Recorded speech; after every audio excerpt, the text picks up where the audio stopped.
No does not mean convince me.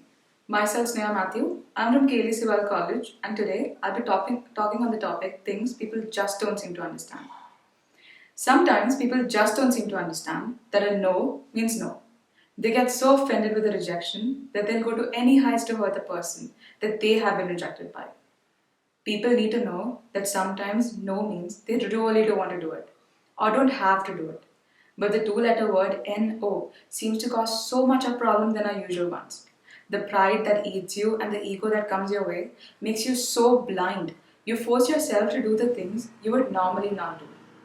In the process of being rejected, you just don't realize that you're killing another person emotionally, mentally, and physically.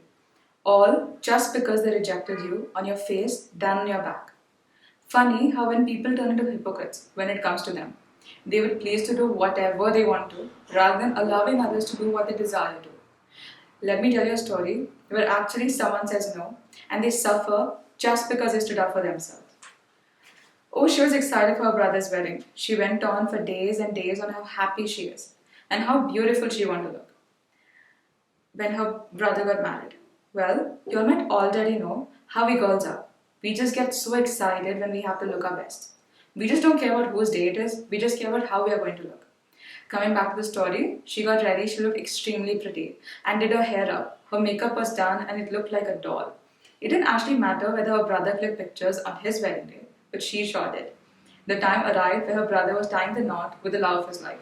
And he looked so happy, but she looked happier. It was just a perfect day.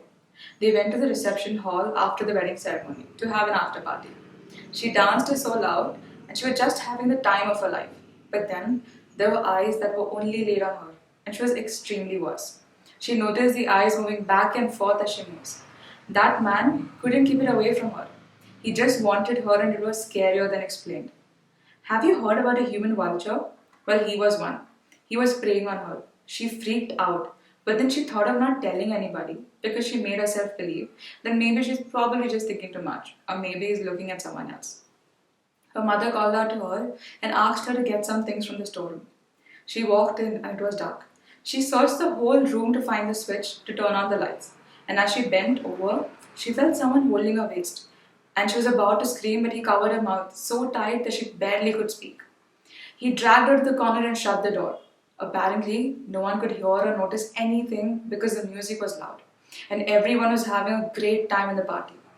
Well, what can she do now? Should she run or should she fight? But she didn't have a black belt in karate, neither did she learn self defense. Because she never thought something like this would ever happen to her. She thought she was living in a world that was only filled with rainbows and butterflies. But little did she know, that day it would turn her into a wrecking ball. She didn't enjoy any bit of it. She preferred to die than ever go through that again. Well, she said a big no. He never bothered to stop. All he cared was about his pleasure, that he never bothered to think for a second about the sin he's committing. Her beautiful hair was a train wreck. And remember the makeup that she did in the morning? Oh well, it was wiped away too. She said, "Please don't do this to me. You're my brother's best friend. You and I played so much together. Please, I won't tell this to anyone if you let me go." Yes, you heard it right. That was her brother's best friend. What do you say? Best friends don't hurt each other. But he did. He was a wolf in a sheep clothing. You know what else he said? He said, "Well, I'm sure you don't want to ruin your brother's big day. Do you? So I'm just going to be done when I'm done." Look at his audacity. He left her for sure, but she didn't even recognize herself after that. All she knew was that she was hurt and used. Being a girl is fun when there is no witch hunt. Being a girl is beautiful when she lives without fear. Anyway, as said, she'd never uttered a word to anyone until she couldn't speak anymore. She knew her life wasn't done, but she felt just like how a dead man would feel. Exactly. She just didn't feel anything. She was dead while she was alive. So one day her phone rang, and it was from an unknown number. She feared and didn't pick up the call. Then sooner or later, she received a message which said, "If you don't call me back in an hour, I don't think I want to keep our little secret a secret anymore." She understood what that meant. So did we, didn't we? She called him back and asked him, what does he want from her?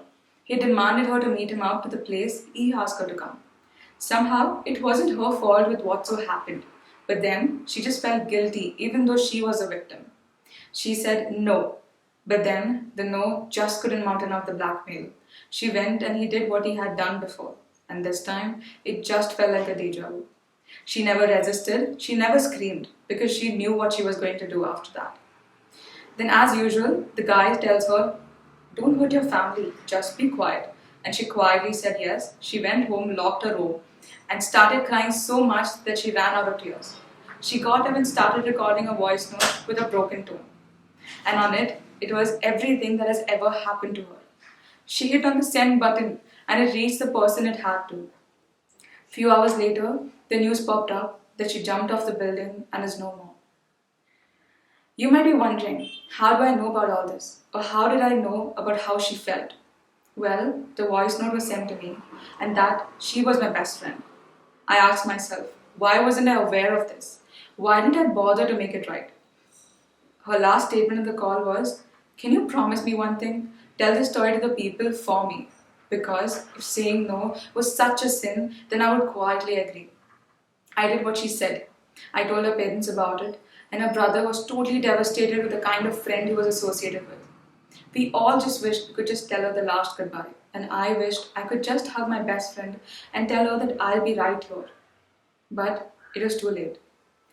I went to the guy who did this to her and made him listen to how cruel he was to my friend, who was lively, beautiful, outgoing, and so much more, whom he just turned into a depressed maniac and everything worse.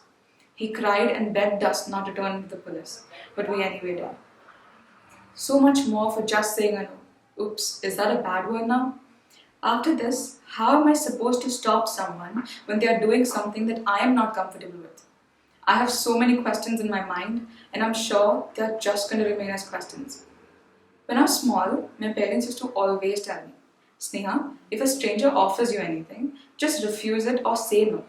But mom, how could I do that now? They're going to hurt me anyways.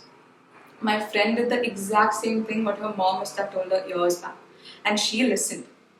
Sometimes I wonder, is it a crime to be a girl that everyone just wants to prey on us and wants to use the best out of us? Why does the masculinity come in between what's wrong and what is right? I just can't believe we reached in this situation where being too loud or refusing something makes us a girl with an attitude. And people think we are playing too hard to get. Well, friend, we are not. A girl lost her life by just saying no. She dreamed of so many things that no one can ever complete for her but her. Why do we make rejection a big deal? Why is that when we say no, y'all hear yes? Are we not loud? Or are we not clear? Because if it's not, then let me make this clear. I say no to you because I don't want to do it, not because I'm shy to do it. So the next time when someone says no, make sure you got it right. Thank you.